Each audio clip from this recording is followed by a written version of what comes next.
आप सभी भाई-बहनों का सर्व कल्याण वृक्ष की प्रश्नोत्तर ज्ञान कक्षा में एक बार फिर स्वागत है। आज की प्रश्नोत्तर ज्ञान कक्षा में किसी भाई बंधु ने एक प्रश्न रखा है कि रात को कितने बजे सोना चाहिए और कितने बजे सुबह उठ जाना चाहिए? कि इन सभी स्थितियों को देखिए हमने एक बार नहीं, 2 बार नहीं, 10 बार नहीं, सैकड़ों बार इन सभी स्थितियों पे प्रकाश डाला है। तो बार-बार कहते हैं ब्रह्म मुहूर्त में उठो और ब्रह्म मुहूर्त समय विशेष सूर्य निकलने से पूर्व की जो 2 घंटे 40 मिनट की स्थिति है।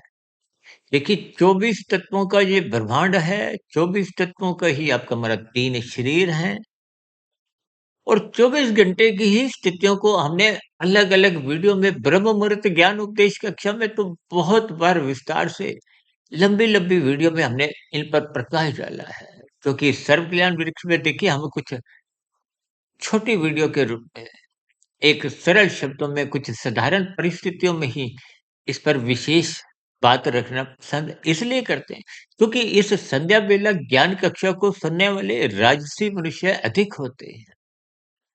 राजसी मनुष्यों का देखिए वे ज्ञान परिपक्व स्थिति में ना होने के कारण उनको एक सरल स्थितियों में समझाना एक विशेष मैं अपना कर्तव्य समझता हूँ। देखिए आरंभिक स्तर पर जैसे बच्चे स्कूल प्ले स्कूल में जाते हैं तो उनको आरंभिक स्तर पर 1 से 100 तक गिनती सीखने में भी पूरा वर्ष लग जाता है। यही स्थितियाँ देखिए आपको मैं धरा इस धरातल पर समझनी चाहिए क्योंकि शास्त्रों का देखिए बहुत ही गूढ़ विषय है। मैं भी परमात्मा की प्रेरणा से, गुरुओं के आशीर्वाद से ब्रह्म मुहूर्त समय विशेष में पिछले लगभग 28-29 वर्षों से इन सभी स्थितियों पर शोध करता आया हूँ और मेरी कुछ ऐसी बातें एक साधारण मनुष्य हजम नहीं कर पाता क्योंकि मैं तो देखिए बार-बार कहता हूँ कि शाम को सूर्य के ढलते ही देखिए सूर्य का डूबने का कहो, निकलने का यानी कि सूर्योदय का समय और सूर्यास्त का समय प्रतिदिन बदलता है कि गर्मियों में तो सूर्य निकलने का समय लगभग 5:25 तक भी एक न्यूनतम पहुँच जाता है और वही सर्दियों में 7:25 भी पहुँच जाता है। तो फिर ऐसी स्थितियों में वो ब्रह्म मुहूर्त का समय बदल जाता है। अब संसारी भाषा में तो देखिए 4 से 6 ही कहा जाता है। वो 4 से 6 संसारी भाषा में इसलिए कहा जाता है ताकि एक साधारण मनुष्य को बात कुछ समझ में आ जाए। अब इतने कठिन शब्दों में तो मैं कभी-कभी वीडियो में भी बात समझाता हूँ तो मनुष्य को समझ नहीं आती। तो फिर 1-2 पंक्तियों में तो बात समझ आने का प्रश्न ही नहीं उठता। देखिए 24 घंटे में अब शास्त्रों में कहा गया ये 3 गुण है, तमोगुण, रजोगुण और सतोगुण ये एक नित्य तत्व है। इनका कोई कारण नहीं है, नित्य का मतलब ही क्या है? जिस कार्य का कोई कारण नहीं हो, वो नित्य है। जैसे आत्मा नित्य है, परमात्मा नित्य है और ये प्रकृति के 3 गुण नित्य हैं। ने एक पंक्ति सुनी होगी ब्रह्म सत्यम जगत मिथ्या। अब जब जगत मिथ्या कहा जाता है तो उसका उस समय विशेष में भावार्थ ये है कि ये जो 23 तत्वों का पसारा है, देखिए अब मैं सोफ़े पे बैठा हूँ, मेरा शरीर बोल रहा है, ये लैपटॉप सामने है, ये सभी स्थितियाँ देखिए उन 23 तत्वों की है। यानी कि जो 24 तत्वों के ब्रह्मांड में 23 तत्व नित्य हैं, भले ही करोड़ों, अरबों, खरबों बहुत लंबा एक प्रकृति का पसारा। एक बार हमने वीडियो बनाई थी, सृष्टि चक्र ब्रह्म मुहूर्त ज्ञान उपदेश कक्षा में उसको प्रसारित किया था। तो उसमें एक इसका सृजन, पालन और प्रलय की स्थितियाँ। देखिए वर्तमान समय कलयुग चल रहा है। इससे पूर्व द्वापर युग था, उससे पूर्व त्रेता, उससे पहले सतयुग। ये एक क्रम चलता रहता है। लेकिन जैसे आज बुधवार है,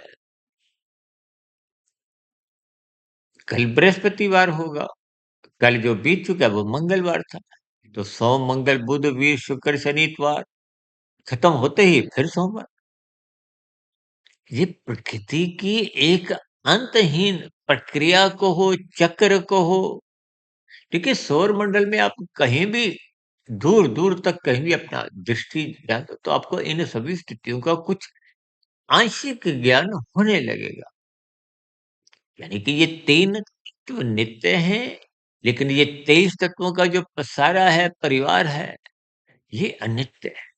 जैसे मेरा शरीर, आपका शरीर, स्थूल शरीर, ये नित्य नहीं है। सूक्ष्म शरीर भी नित्य नहीं है, कारण शरीर भी नित्य नहीं। भले ही ये बने तो रहते हैं, लेकिन जब तक आप कारण शरीर को 100% स्थूल शरीर के रहते-रहते शुद्ध नहीं करते, तब तक बंधन 84 लाख प्रकार की योनियों का बना रहता है। इन 3 शरीरों का बंधन तभी समाप्त होता है जब स्थूल शरीर के रहते-रहते कारण शरीर शुद्ध हो जाता है, समाप्त हो जाता है, ज्ञानमय हो जाता है। तो फिर सूक्ष्म शरीर समाप्त हो जाता है और स्थूल शरीर तो आप और हम अपने स्पष्ट शब्दों में ही प्रत्यक्ष रूप से देखते हैं, ये समाप्त होता है। चाहे कोई अपराधी हो, चाहे कोई संत हो, सबके शरीर समाप्त। जब तीनों शरीर समाप्त, फिर आत्मा मायातीत की स्थिति में एक लंबे काल के लिए आनंदमय स्थिति। देखिए परमात्मा आनंद स्वरूप सकता है, आत्मा ज्ञान स्वरूप सकता है। और ये जो माया है, 3 गुण है, तमोगुण, रजोगुण, सतोगुण, ये लक्षणों के आधार पे भी इनकी अलग-अलग स्थितियाँ होते हुए भी ये जड़ माने जाते हैं। तमोगुण को पदार्थों से, रजोगुण को क्रिया से और सत्वगुण को ज्ञान से जोड़ा जाता है। आज हमारा वो विषय नहीं। यानी कि ये तीनों गुण नित्य बने रहते हैं। शाम को सूर्य के ढलते ही 2 घंटे 40 मिनट का जो समय है, वो तमोगुण का एक प्रधान स्थिति होती है, तो गुजरा हुआ गुण रजोगुण होता है। उस समय विशेष में आप और हम अक्सर जगे रहते हैं। उसके बाद के 2 घंटे 40 मिनट घोर तमोगुण की स्थिति है। उस स्थिति विशेष में देखिए गर्मियों-सर्दियों में ये समय बदलता है, लेकिन गुणों का जो एक क्रम है, जो उनका आधार वो आपको हमें समझना है। भारत में, अमेरिका में, सब में अलग-अलग समय की स्थितियाँ हैं, भौगोलिक स्थितियाँ। क्योंकि सूर्य के समक्ष ये जो पृथ्वी है, वे अपनी सतह पे घूम रही है। और ये जो घोर तमोगुण की स्थितियाँ हैं, उसमें सो जाना चाहिए। इसलिए अक्सर हम अपनी चर्चाओं में बार-बार कहते हैं, सूर्य अस्त होने के 2 घंटे 40 मिनट बाद की जो स्थिति में उसमें सो जाना चाहिए। और इसी तरह जगने का समय क्या है? सूर्य निकलने से पूर्व 5 घंटे 20 मिनट। हालाँकि ये बात देखिए सरल शब्दों में आप और हम पालन करने में समर्थ संभवतः होने की स्थितियों में कम ही होते हैं, विशेष रूप से गर्मियों में। क्योंकि ब्रह्म मुहूर्त समय विशेष में जगने की तो एक साधारण परिस्थिति पे बात समझ में आ जाती है। लेकिन सूर्य निकलने से पूर्व जो 5 घंटे 20 मिनट की स्थिति है, वो एक साधारण स्तर पर, आरंभिक स्तर पर बात समझ इसलिए नहीं आती, क्योंकि वो बहुत ही एक सूक्ष्म स्थिति है। यानी कि साधारण परिस्थितियों में हमें ब्रह्म मुहूर्त में इसलिए उठ जाना चाहिए, क्योंकि वो सत्वगुण की शुद्धतम स्थिति है, लाभदायक स्थिति है। और तकनीकी रूप से क्योंकि सत्वगुण का संग करना एक विशेष लाभदायक स्थिति है, तो सूर्य निकलने के बाद की जो 2 घंटे 40 मिनट की स्थितियाँ हैं, वो भी एक सात्विक मानी जाती है। वो रजोगुण से प्रभावित होती है। तभी तो आप देखते हो ना सूर्य निकलने के बाद की आपकी हमारी भाग-दौड़ शुरू हो जाती है। किसके लिए? संसार के लिए, परिवार के लिए। ये संसार को हो, परिवार को, सब एक ही स्थितियाँ हैं। क्योंकि उसके बाद का वो रजोगुण है।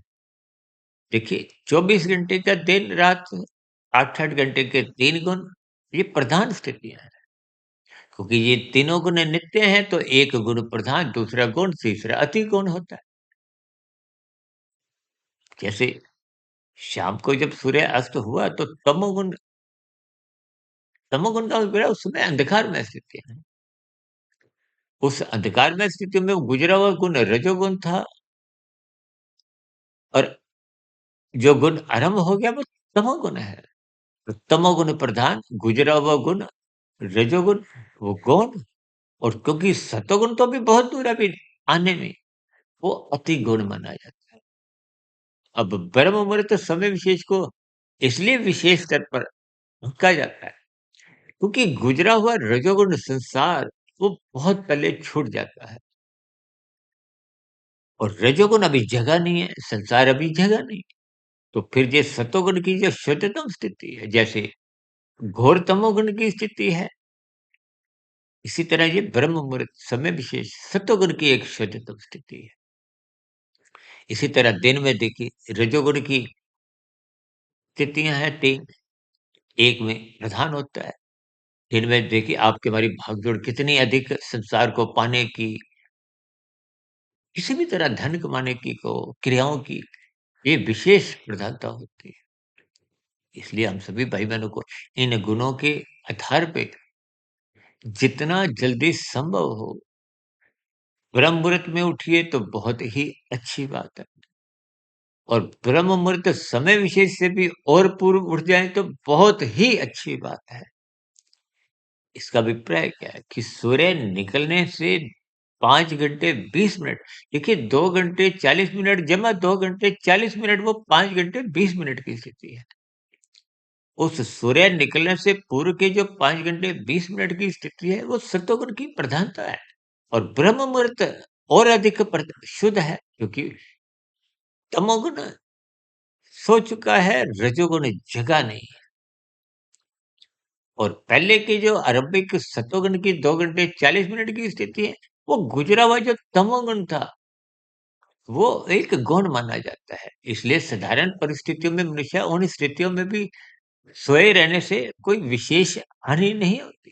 लेकिन आध्यात्मिक उन्नति के दृष्टिकोण से उन स्थितियों का आप और हम जितना अधिक संग करते हैं, वो आपको में एक विशेष स्तर पर योग की स्थितियाँ बनती हैं। क्योंकि परमात्मा की प्रेरणा से, गुरुओं के आशीर्वाद से इन सभी स्थितियों को ज्ञानपूर्वक समझने की कुछ विशेष जिज्ञासा बनने के कारण मैं पिछले लगभग 27-28 वर्षों से 1 डेढ़ 2 बजे तक उठने का अपना एक स्वभाव सा बन गया है। इन सभी स्थितियों को ज्ञानपूर्वक समझना है। ये गुणों के ऊपर हमने देखिए ब्रह्म मुहूर्त ज्ञान उपदेश कक्षा में तो बहुत वीडियो प्रसारित की है। संध्या बेला ज्ञान कक्षा में भी इन सभी स्थितियों पर हम कुछ न कुछ प्रकाश समय-समय पे डालते आए हैं।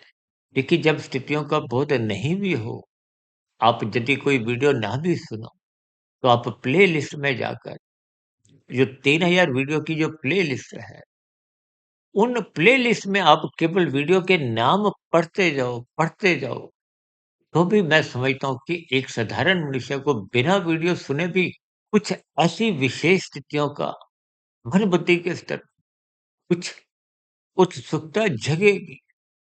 और जिन स्थितियों विशेष में आपकी कुछ जानने की रुचि हो, उस वीडियो विशेष के नाम को भीतर से आरंभ से अंत तक आप सुन देखिए पहले की जो हमारी लगभग वीडियो हैं 2500 के आसपास, वो तो हमने देखी है रंगों द्वारा, एक शब्दों के अलग-अलग स्थितियों द्वारा विशेष स्तर पर समझाई है, जिनको हम बार-बार कहते थे कि चित्र को एक एकाग्र स्थिति में देखते हुए ही सुनो, ताकि बात गहरे तल पे समझ में आ जाए। इसलिए मेरी आप सभी भाई-बहनों से विनती है कि साधारण परिस्थितियों में मौनात्मक स्थितियों से बचने के लिए रात को जितना जल्दी हो सो जाना चाहिए और सुबह जितना जल्दी संभव हो उठ जाना चाहिए। मैंने तकनीकी स्तर पर कुछ अलग स्थितियों का विशेष बोध करवाया है, लेकिन वो विशेष स्थितियों को आप भी अंकों के आधार पे गुणा-भाग करते हुए अपने स्वयं व्यक्तिगत स्तर पर उनका आकलन कर सकते हो। तो जैसी-जैसी आपको स्थितियाँ ठीक लगे, लेकिन फिर भी साधारण स्तर पर रात को तमोगुण से, मनात्मक स्थितियों से बचते हुए ब्रह्म मुहूर्त में एक लाभदायक स्थितियों से आपको हमें जुड़ना चाहिए। ये सभी सात्विक शुभ स्थितियाँ के जीवन में भी बने। इन्हीं शुभकामनाओं के साथ चर्चा विशेष को यही विराम देते हैं। कल सुबह फिर मिलते हैं ब्रह्म मुहूर्त ज्ञान उपदेश कक्षा में। तब तक आप अपने आध्यात्मिक मित्र सुधीर भाटिया फकीर को इजाज़त दें। इस वीडियो विशेष को ध्यानपूर्वक, धैर्यपूर्वक और गंभीरतापूर्वक सुनने के लिए आप सभी भाई-बहनों का बहुत-बहुत धन्यवाद।